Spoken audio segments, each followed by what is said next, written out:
गुजरात राज्याची गाडी शिरपूरकडून शाद्याकडून शिरपूरकडे जात असताना गाडी पलटी झाली होती।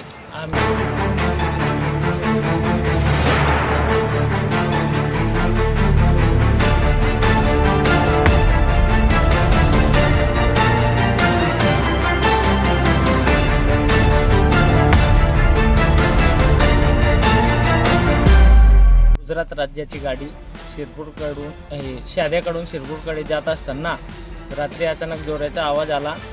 त्याच्यानंतर आम्ही बसस्टँडकडे धाव घेतली तर गाडी पलटी झाली होती। आम्ही गावकऱ्यांच्या साहाय्याने ड्रायव्हर आणि किन्नरला बाहेर काढले।